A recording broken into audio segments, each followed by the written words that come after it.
So here we are in the voice thread that we have just created with the cover of Skippy John Jones and the Big Bones and the comments of myself and Jen and Jellybean.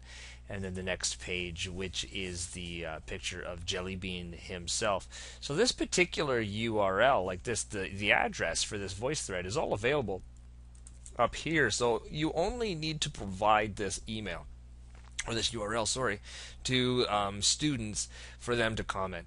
Now, as you can see, it is rather lengthy, so it's better if you can add it to a website that you have, or maybe include it in an email, because writing this on the blackboard may make it difficult to find. So it really is more beneficial for you to post it up on a website, or to include it in an email to students. Or for very young students, I would just say log in, you come to this page yourself, you start the day here on this page, and then students will come along using this again as a station-based platform. So they've been at their desks working on the reflection for a particular book, in this case Skippy John Jones and the Big Bones, and then when they are ready to give their oral reflection, they would go over to the station and then hit record and create their comment after they have chosen their identity.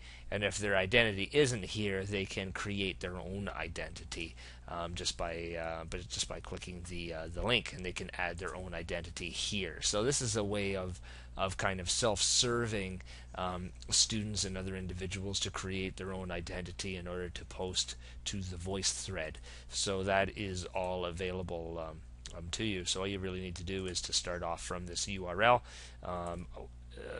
as in the page that you see here, and then the students can start recording to their voice thread. Now, the other thing that I wanted to show you, just to kind of end this post, is where you can get the support documents, because VoiceThread really does have a lot of very well done support documents. If you click My Voice, it's going to ask you to finish everything else. Are you sure you don't want to add a title? Well, I do want to add a title, and I'm going to call this Skippy John Jones.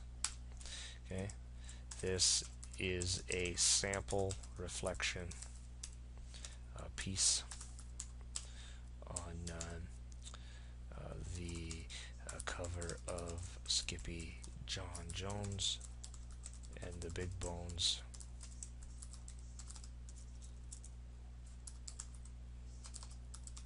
Focusing on prediction. Okay. Now, we could tag this. All tags are topics. It allows it, as it says here, to make it easier to search. So maybe we read a lot of Skippy John Jones. Okay, so I'll just put Skippy John and leave it at that and hit save. And then you will see that it has titled my post with a thumbnail, Skippy John Jones, and if I put my arrow on it, it gives the summary that I just typed.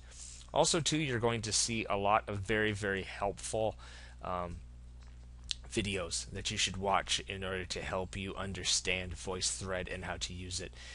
This one is your great starting point. What's a VoiceThread? Okay, if you're a Mac user, how to set up the microphone for a Mac.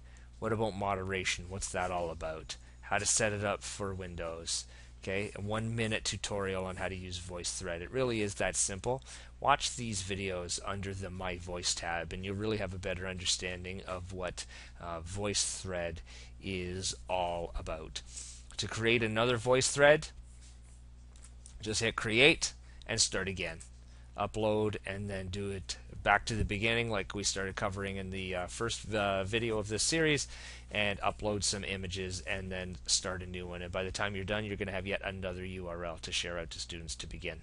And so VoiceThread is an extremely powerful tool, and if you click the ideas on how to use VoiceThread, there are tons of interesting ideas and comments created by the educator community on how to use VoiceThread.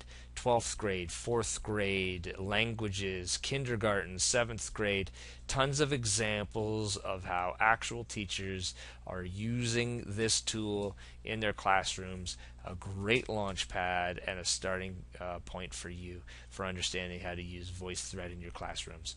But honestly, it's just as simple as creating yourself an account, clicking the Create tab, and starting from that point. And that's all you really need. And by the time you're done, step 3, you're going to have yourself a voice thread just like this to share out to your students and to have them comment.